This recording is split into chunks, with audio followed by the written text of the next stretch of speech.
Hello everyone, welcome back to my channel. So today we'll continue our portfolio review and look at a different portfolio from a designer whose name is Rain. So a little bit different than what we have looked at in the past. Rain has a different background. So she is recently graduated from NYU with a bachelor's in media, culture, and communications. So with a different background, but a lot of interest in learning about things like UX. She has recently discovered UX and found this really interesting. And so Rain has been learning about UX design on her own and also got to do some of the work, like for example, designing a app in a class. So she has created a portfolio, and we'll be looking at her portfolio website today and see what we can learn from that with a different perspective. So before I jump in, just a quick reminder. Again, I share everything about UX from interviewing tips to design critiques, portfolio review on my YouTube channel. If you're interested on this content, please feel free to subscribe it so you won't miss any of my upcoming sessions. Okay, let's do it. We are looking at Rain's portfolio's landing page right now, and let's take a look at how it looks like.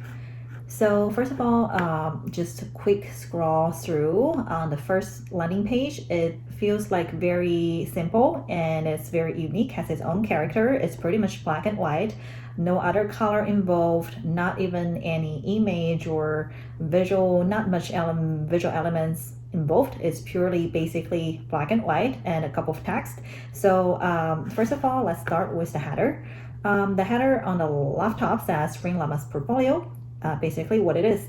On the right, there are a couple of tabs from civic engagement, projects, services, about me, and contact.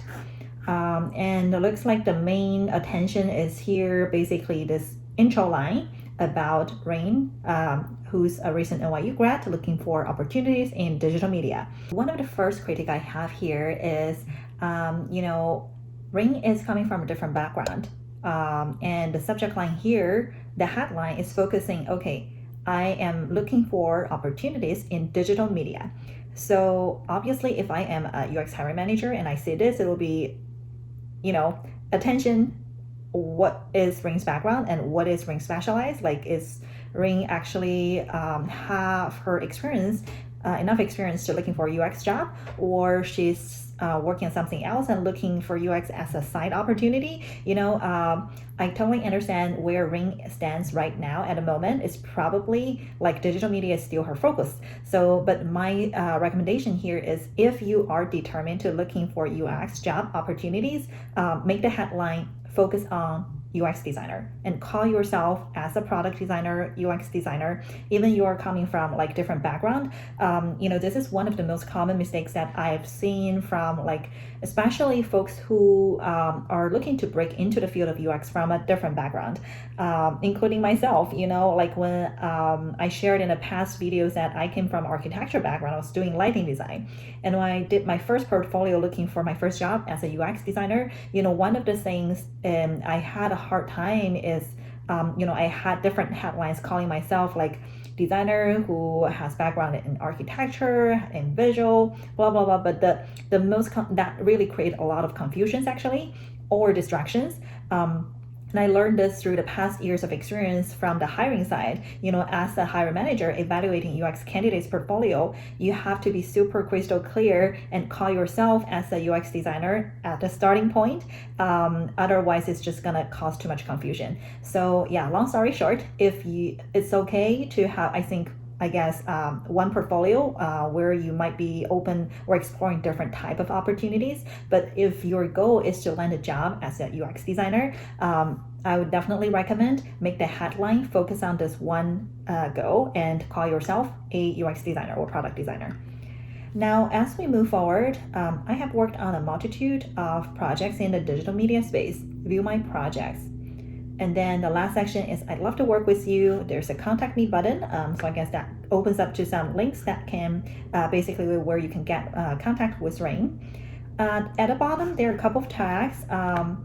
Civic engagement, project services, about me, contact. It looks kind of, I think it's the same tabs as in the header. I don't know why it shows in the bottom.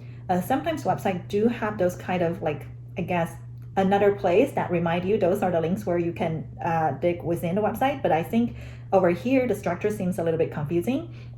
Number one, because the size is too big, so it doesn't feel like it's a side link. It seems like this is like, okay, is this like main attention that viewers should go look at? Versus, here, if this is actually the header, those are the sub pages of this website, I will just keep this one place and remove those duplication at the end, because you don't have to repeat that. If you do want to have another entry, I would try to separate this section with the main landing page. Maybe use a separation bar or different color, different shades, smaller font, just to make sure it looks like a secondary element. Just to remind the audience, you don't have those entries, maybe additional links, but it's really not necessary. So now let's take a look. I think as a hiring manager, the next place I will be most interested to look at is the projects. But if I look at here, again, this is calling out digital media. And I will be a little bit hesitated because, to hire a UX candidate, am I going to be able to find your UX projects here? Is this the right place to look at? Or should I go to other place, like what is civic engagement? Or maybe services? Like I will be left kind of confused and wonder where should I go to look at your UX projects. So I will probably, let's give it a try. I'm gonna click on the view my project and see what we have here. Okay, my projects. Now we're looking at Rain's projects page. Looks like there are a couple of projects: Smart Spend, Boise Technologies, Tuning It Up, and Privacy and Data Manifesto. Cool, so there are a couple of projects here. I guess I'm in the right place because right now the projects tab has the underline also highlighted. So we are definitely looking at Rain's projects. It looks, I'm not sure, it's hard to tell whether all of those projects are UX projects, but with the constraint of the time, we're just gonna look at the first project and take a look what we have there. So I'm clicking on Smart Spend. Now we're looking at the project page called Smart Spend. Cool, okay, looks like this is probably a UX project. I see some mobile mockups over there. It doesn't have a lot in this page, honestly. I just quickly scroll through. So let's start from the beginning. What is Smart Spend? While taking new media research studio at NYU, I learned about design thinking and product development, combined my passion for empowering people through personal finance, accountability, and my newly gained skill in Adobe XD. I created Smart Spend. It is an app that helps users track their financial transactions on different e-commerce apps and sites. Awesome. Cool. So this part, I think it actually explained it very well. What is Smart Spend about? And a little bit background about it. My critique will be, this last line is actually, I think, the most important information here. What is Smart Spend? It is an app that helps users track their financial transactions on different e-commerce apps and sites. How can you make this line separated from the intro, the background? Maybe bold the text or make it a different color or a separate paragraph. I would try to play with the layout to kind of make this really stand out, because you don't want the audience to actually miss that key part of the information. Then as I scroll through, there looks like a couple of mobile phone mocks of this product. I'm not sure what is the context, to be honest. The first one looks like first name, last name, email, looks like a login page. The call to action button has some accessibility issue. The contrast seems too low, so I can't really read what is the text in the actual call to action button. As I move forward, I think this might be onboarding. They are like, check your email, enter the 6-digit verification code, then filling out more information. Looks like the fourth one is like open the menu. What are the available tabs over there? Then two-factor authentication. After that, there's like a screen with a bunch of thumbnails of different companies. I don't know what this is talking about or what this means. And then there's like this screen with like payment information. I guess you can update your credit cards anytime. And then there's the last screen here, seamless tracking. How often do you want the budget to renew itself? Cool. So I guess this is maybe a couple of mocks showing the onboarding. but I could be wrong because there's not much context over here. So let's see what's after. So there's a paragraph talking about Smart Spend. It's an app you can download on your phone, tablet, or laptop. It's an app where users allocate a budget for certain e-commerce apps or webs every time period, for example, blah, blah, blah. Okay, then for premium users, you can do something different. Okay, so it gives a little bit context about what is Smart Spend and what you can do with it. However, it still feels like this part of high fidelity visual is disconnected. We've looked at several different UX portfolio reviews in the past. I don't want to say there is a typical process or template that you have to apply for each portfolio or case study, but jumping right into high fidelity visual is not something I would typically recommend. I think if you have one hero image that you feel really proud of, put it at the very top is fine. But this seems like the final visuals.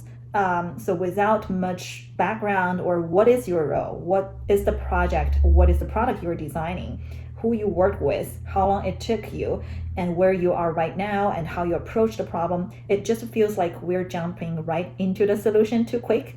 And in terms of sequence, looks like after here we have a flow. Right here gives a deeper understanding of the app's functionality. Okay, cool. So this looks like probably the screens that this designer has worked on. It looks to me kind of high fidelity. Of course, there are like pie charts, there are colors involved. So I'm not sure is this actually part of the wireframing or the actual hi-fi final solutions. So again, my critique here would be, if you have done anything helped you discover and define a problem, whether it's research, testing, or whatever like background information you have, I would start with those and how you approach the problem before you jumping in the flow or the actual hi-fi solutions. Explain to me how you approach the problem. If you did some sketch or group activities, if you did affinity map, or maybe like how you understand what's the user pain points, and then how you approach the problem. Then maybe show some process work like this is great. It shows like, okay, maybe you did some flows, but again, when it comes to flow, you can use lower fidelity to explain that so it's easier to digest, because when I see this screen, I won't be able to understand anything other than the information is, okay, you did a bunch of screens, because I can't zoom in, I can't see the information clear enough, and there's no like clear direction of what is this talking about. Like, is this onboarding? Like, is this your explorations, or this is like the final design? So it's just a bunch of questions are coming up in my mind. Like, I think I would work on the structure of your storytelling to see like how to make this story, like the project case study, flows better. So it looks like after this there's another like part of the paragraph explaining, after conducting the research, I reflected upon what I want Smart Spend to become in the long term. Then while making analysis reference of the coupon app Honey, I realized that companies that partner with Honey have an incentive. Okay. Data trade-offs needed in order to execute these plans would include user needs to agree with the fact that their information is being shared. What is this? Like, when I read this, it feels a little bit like confusing, because I'm not sure what are you trying to tell me. The first paragraph talked about user research, but then I don't know, like, what is your conclusion? What is your key findings? Again, apologize if I'm missing any critical information, because I'm not reading every single words in this paragraph. I'm just scanning and trying to capture what's the idea here. The second paragraph seems like it talked about another product as a reference called Honey. But again, I think the format itself in this paragraph is really hard to read. So if you want to summarize what's your key finding or what's the conclusion, definitely I would recommend use bullet point or different structure to make it easier to read.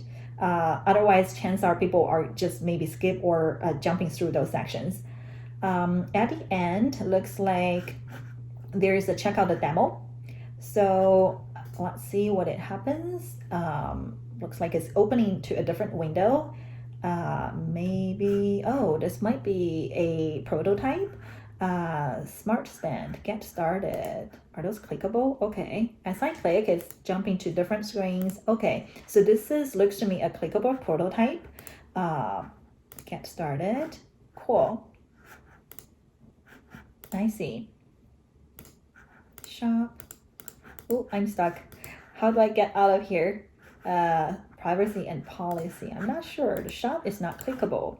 Okay, at this point, I'm gonna exit out, but I got an idea. This is basically this link takes you to a clickable prototype, which is awesome.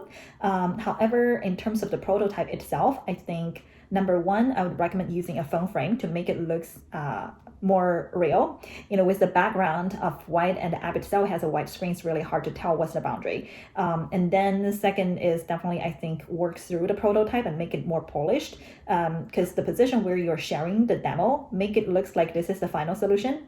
If it is an in-process exploration, it's fine, but call it out. But if you're showing something at the end, chances are people are gonna think, oh, this is the final result. So I will probably have the expectation to see something has a higher fidelity or more polished. Cool. After that, UX design, prototype ideation, product development. I see. Okay, that's it. So this is not a long project case study, but I think this is product-wise, the concept is really interesting. And from the problem statement, it seems like it could eventually become a really strong project case study. So I would recommend Rain to take a look at other UX designers' portfolio. I think there are a lot you could learn from, or get inspired by looking at others' work. So I think, as someone who is interested in UX and trying to learn, this is a great start. I think you have, looks like you have done quite some explorations and playing around with the tools to try to mock up screens and come up with ideas or solutions how you want to solve a problem for users' real pain points. However, I think it missed a couple of key elements that a typical hiring manager will be looking for as a UX candidate. For example, how you frame the problem, what type of research you do, and how you land on the finding and frame identify the key pain points, and then start from there, how you approach the problem, how you iterate the design. Before you show me any high fidelity screens, what's your thinking process? What are the activities you have done to uncover those? And if you're looking, for example, a flow as a user, what's the user story? And from what's the success point look like? And starting from where they are today, how do you connect those dots? So again, I think for a beginner, I think this is probably a lot to ask, but I do think this is a great start where Ring has already put together. But overall, I think definitely highly recommend to take a look at some other UX designers with more experience in the industry and see how they explain the project story. You don't have to go the typical process route, starting from research, going step by step and rolling out all the results. And talking about key findings and impact at the end. But I think the assets you show here, the key point is you need to have a story and what is the message you want the audience to take away. So on one hand, a UX portfolio with the goal to get you basically to the next round, get you to an interview and move forward in the job application process, you need to hit those check marks. For example, have you done prototyping? How's your visual skills? Do you understand wireframing? Is there any work that you show, seems like you did some, are able to understand user flows or information architecture? How do you handle, taking that from lo-fi to high fidelity? And how's your final solution look like? How did you come into those solutions? So, it might sound a lot, but actually the storytelling is really up to you. I've seen different approach. Sometimes people will show the solution at the very front and then revealing the story piece by piece. Sometimes they, you only show if the scope is really big, you really can't show or don't need to show all the single details. So just feature a couple of highlights of the part you think is the most interesting about the projects, which is perfectly fine. So yeah, long story short, I think there are a lot room this project can improve, I think, in terms of storytelling, visual presentation, to on one hand cover the key checklist as a UX candidate. And second, show what is the highlight, like what is, the part that really shine in this project. And at the end also like talk about the impact, talk about the result. How did your design solve the user problem or help the business outcome? And use data visualization, like, besides the screens, try to use other visual elements to support your story. So I'm gonna stop here and go back to Ring's about homepage. Okay, so we are at the homepage at the moment. As we always do, I'm gonna click the About Me, so we can take a quick look about Me page.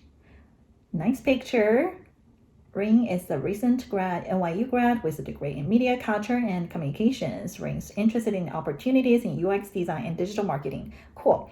I love the way how like Ring has been using like really relative large size font, but a very clear, clean layout, which carried through her portfolio. Is very easy to read in this About Me page.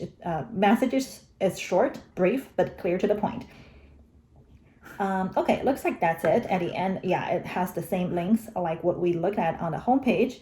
I think this is fine for About Me page. If you want to add a bit more, like for example, your hobbies or what you feel passionate about, you feel free to do so. But overall, I think this is a good About Me page, a good start for the About Me page. If you have other like links, for example, if you have a resume that people can easily download, you can include it here. And if you have your contact information, for example, how can people reach you from email, LinkedIn to other links, About Me is often a good page to showcase. And also if you have done any like activities, like for example, if you got involved or participated in a UX hackathon or any type of like conference, or helped volunteered on some events, I think About Me is a page, especially like if you're a student or coming from a different background. I think this is a good place to show some of those informations so people can actually get a sense of, okay, this is Ring, what she's interested on doing, what she feels passionate about, and what's she up to. So that's I think all we have for today. I think this is a great start as someone who's looking to learn and grow and potentially get into UX. But like I mentioned, I think UX portfolio is one of the big milestones that you have to like put some efforts and time to, set it ready and get to a good place to help you launch the first job. So definitely, I think, feel free to take a look at others' work, which I think is always a good way to learn. And sometimes people I just read this recently on a post, like talking about how can I improve my visual skills. And someone suggested just find others' work, what you really love, and try to remake it from scratch. To learn from others' work is always like one of, I think, a very effective way to like improve your own skills. So there are many different like UX portfolios, excellent portfolios done out there. So feel free to take a look. And also we'll be reviewing like other UX candidates' portfolios. Some has more of, I think, advanced in the industry, and we'll be looking at designers with different years of experience. So feel free to check out those videos, and we'll have more exciting stuff to come. I'll see you guys next time. Bye.